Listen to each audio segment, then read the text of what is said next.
Al menos 30 muertos y miles de damnificados ha dejado la tormenta tropical Iota en su paso por Centroamérica y el Caribe como huracán, el segundo en 2 semanas. Iota dejó inundaciones, derrumbes, falta de electricidad y daños considerables en viviendas. Las víctimas fatales podrían aumentar a medida que los rescatistas llegan a comunidades aisladas.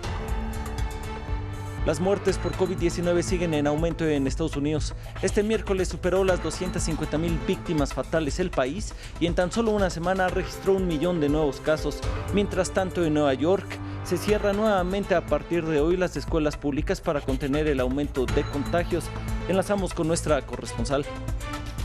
El secretario de Estado de Estados Unidos, Mike Pompeo, visita hoy la región de los Altos del Golán, territorio ocupado por Israel desde 1967, y al visitar Sagot en su gira por la región, es el primer secretario estadounidense en una colonia israelí en Cisjordania, donde defendió su legalidad.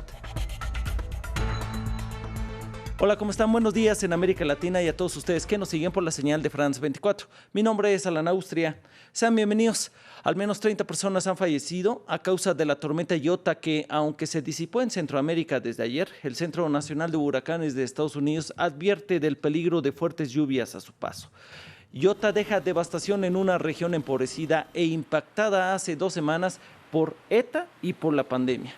Del total de fallecidos, 18 se reportan en Nicaragua, 14 en Honduras, 2 en el archipiélago colombiano de San Andrés, Providencia y Santa Catalina, 2 en Guatemala, 1 en Panamá y otro en El Salvador. Las lluvias causadas por Iota azotan también el sur de Belice y pueden resultar en inundaciones repentinas, así lo advierte el Centro Nacional de Huracanes. Iota ya deja desbordamientos en extensas regiones desde que tocó tierra el lunes como huracán categoría 5, la máxima en la escala Saffir-Simpson. Nuestro corresponsal en Nicaragua, Jorge Hurtado, hizo un recorrido por uno de los lugares donde Iota causó más destrucción. Veamos.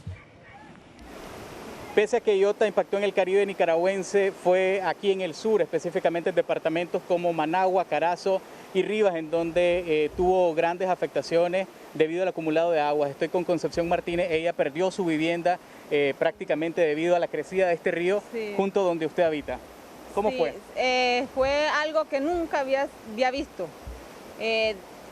Dicen que antes, en la vida de antes, nadie, la gente vieja, pues más adulta, dice que nunca había sucedido esto hasta. Ustedes sabían del huracán, pero nadie les avisó que debían evacuar. Sí, sabíamos porque hemos visto en las noticias, pero no. Otras veces dicen, hacen alarmas, pero no sucede, entonces así mismo los confiamos esta vez. ¿Podría mostrarnos los daños en su vivienda? Sí. Cuénteme cómo fue y a qué hora ustedes se percataron, cómo lograron salir ilesos de esto. Eso fue a las 10 de la noche. Cuando eran las 11 estaba toditito esto inundado. Yo solo logré sacar a mis hijos, mis 3 hijos. ¿Aquí qué tenía? ¿Cuál es el daño, si lo ha cuantificado hasta ahora? Bueno, aquí a mí se me llevó todas las cosas de la cocina, todos mis trastes, la ropa, zapatos, la comida, todo se me fue. Esto fue hace más de 24 horas. ¿Cómo están, dónde están viviendo? ¿Están en un albergue? ¿Cómo es? Estamos en casa de mi mamá, ahí estamos, ahí vamos sobreviviendo. ¿El gobierno, alguna autoridad ha venido a brindarles ayuda? No, nada. Bueno, muchísimas gracias. Así como Concepción, hay muchas familias que no han podido acceder a la ayuda humanitaria debido a que los caminos, los ríos se han crecido y los han inhabilitado. Nos vamos a Estados Unidos. El país rebasa las 250,000 muertes y los 11 millones de casos acumulados. En medio de la tensión política por el resultado de las elecciones presidenciales, las hospitalizaciones por el COVID-19 también se incrementaron comparadas con el mes pasado. Los cuerpos sin vida siguen llegando, incluso las 10 morgues móviles están alcanzando su tope. Tanto así que en El Paso, Texas, los reclusos de las cárceles fueron contratados para transportar las pilas de muertos. Los hospitales están llenos, han tenido que transferir pacientes y cerca de 5,000 trabajadores de la salud adicionales fueron desplegados en todo el estado. Y Texas no es la única jurisdicción con un vertiginoso aumento de casos. El virus se está propagando en los 50 estados. La zona del Medio Oeste es la más afectada, sobre todo en los estados que siguen a Donald Trump, pues no se ha reforzado el uso de tapabocas ni el distanciamiento social. Yo no creo que el virus sea tan grave. Ellos exageran, lo agrandan más de lo que es. Como en Texas, Arizona tampoco ha impuesto un mandato de uso de tapabocas. El gobernador le sugirió a los residentes utilizarlos, pero eso no duró mucho por el choque de opiniones, los que lo apoyan y los que no. Algunos quieren un cierre total y por otro, algunos creen que todo es una farsa. Ambos grupos son muy vocales. La mayoría de las personas no apoyan estas opiniones. Con el uso de tapabocas aún politizado, Estados Unidos superó el umbral de las 250.000 muertes por COVID-19. Ahora tiene el rango de muertes más alto del mundo. A lo largo del país, las filas de pruebas de diagnóstico son largas. En las últimas 2 semanas, los casos se incrementaron en un 79%, superando 1 millón de contagios en tan solo 6 días. Mientras tanto, el alcalde de Nueva York, Bill de Blasio, anunció ayer el cierre de las escuelas públicas de la ciudad para contener el avance de la pandemia. Y este jueves la Organización Mundial de la Salud defendió la necesidad de mantener abiertas las escuelas durante esta pandemia del coronavirus. Es por ello que enlazamos a Nueva York con nuestra corresponsal Mamen Sala. Mamen, buenos días por allá. ¿Cuándo volverán a abrir sus puertas las escuelas? Muy buenos días, Alan. Pues de momento permanecen cerradas de manera indefinida, aunque el alcalde de la ciudad, Bill de Blasio, ya ha dicho que esto es una decisión temporal hasta que la situación mejore. ¿Eso qué significa? Hasta que las cifras de contagio estén por debajo del 3%, que es el máximo que se había marcado la ciudad y el estado de Nueva York para tomar las decisiones. El cierre de colegios se da casi 8 semanas después de que hayan reabierto sus puertas y afectará a cerca de 300.000 alumnos que a partir de hoy, como decías, comenzarán sus estudios de manera remota. Desde el Departamento de Educación de la ciudad han dicho que están mejor preparados que la última vez, cuando ya hubo algunos problemas técnicos y han comenzado a repartir ordenadores y iPads entre los estudiantes. La polémica no se ha hecho esperar y muchos padres que trabajan y ya se habían organizado de cara a este año, pues no entienden, se quejan porque no entienden por qué las escuelas públicas, porque las privadas continuarán abiertas, han tenido que cerrar sus puertas, mientras que restaurantes y gimnasios todavía están abiertos. ¿Por qué preocupa, Mamen, especialmente la situación en estos momentos? Sí, Alan, pues sobre todo porque recordemos que Nueva York fue el epicentro inicial de esta pandemia y parecía que se recuperaba mejor que el resto de los estados, pero en los últimos días parece que los contagios se han vuelto a disparar, superando ese 3% que tanto preocupa, y también han aumentado las hospitalizaciones cuando tan solo quedan 7 días para que se celebre Thanksgiving. Así que el gobernador del estado de Nueva York, Andrew Cuomo, está haciendo mucho hincapié en estos últimos días en que las familias traten de viajar lo mínimo posible, que esas reuniones no superen las 10 personas y que utilicen en todo momento la mascarilla. Esto, Alan, es un retroceso en esta ciudad, en un momento, como decía, que está avanzando, y además ya sabéis que la semana pasada se impuso este toque de queda a restaurantes y gimnasios que tienen que cerrar sus puertas a las 10 de la noche, y el gobernador Andrew Cuomo ya ha dicho que si continúan aumentando los casos, las restricciones serán todavía más duras.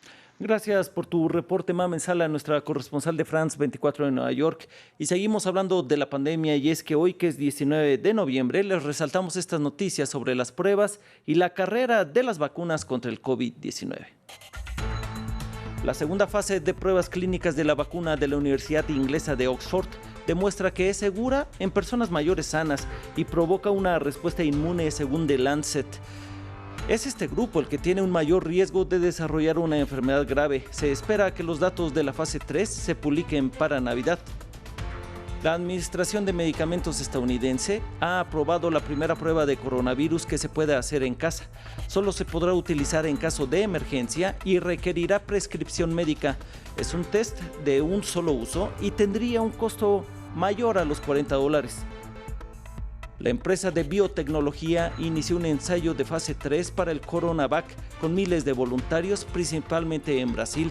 La vacuna china, que compite con la de Moderna y Pfizer, produce una rápida respuesta inmunológica y puede conservarse entre los 2 y los 8 grados, aunque advierten que todavía son necesarios más estudios. Y nos vamos a Israel, donde el secretario de Estado de Estados Unidos, Mike Pompeo, sigue de visita oficial. Pompeo visitó el viñedo de Sagot, situado en el área industrial israelí de Sha'ar Binyamin, entre Jerusalén y la ciudad palestina de Ramallah. Desde ahí anunció que se desplazará este jueves a la región de los Altos del Golán, territorio ocupado por Israel desde 1967 y reconocido por Estados Unidos como soberano de Israel el año pasado. Antes de su nuevo desplazamiento, Pompeo defendió el legado del presidente Donald Trump y dijo que han hecho cosas increíbles en los acuerdos auspiciados por Estados Unidos en Medio Oriente, pero que son rechazados por las autoridades palestinas. Hoy tendré la oportunidad de visitar los Altos del Golán. El simple reconocimiento de esto como parte de Israel también fue una decisión que el presidente Trump tomó, que es históricamente importante y simplemente un reconocimiento de la realidad. Un informe constata el presunto asesinato de 39 civiles afganos por soldados australianos. El oficial militar de mayor rango de Australia dijo que hay evidencia creíble de que algunos militares de su país presuntamente mataron a un grupo de civiles, por lo que soldados australianos de élite serán investigados sobre presuntos crímenes de guerra cometidos en Afganistán entre 2005, año en que se reforzó la presencia militar, y 2016, cuando se ordenó la investigación. El informe dice que ninguno de los actos cometidos por los soldados australianos habrían sido bajo presión en el calor del combate.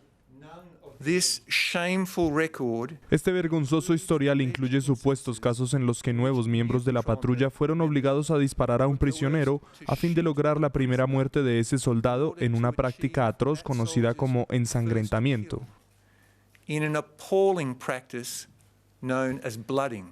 En Argentina, cientos de mujeres se movilizaron en respaldo a la despenalización del aborto en el país. La actividad se registró un día después de que el presidente Alberto Fernández enviara al Congreso un proyecto de ley para permitir la interrupción del embarazo seguro y gratuito en la nación.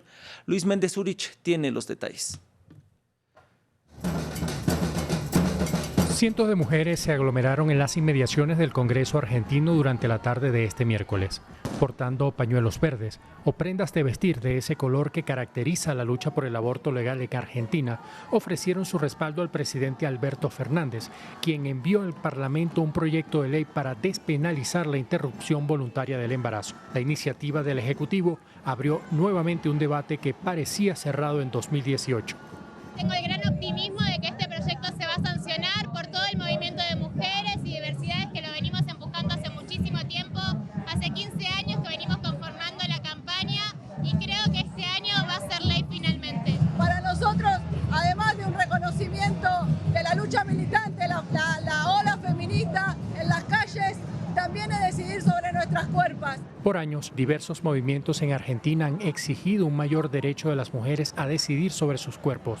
Hace exactamente 2 años, una iniciativa similar a la propuesta por Fernández pasó la aprobación de los diputados, pero fue rechazada por el Senado. Tenemos claridad que va a ser una pelea como la que venimos llevando adelante durante todos estos años y que la tenemos que defender en la calle porque no confiamos en los que están sentados ni en el Senado ni en diputados.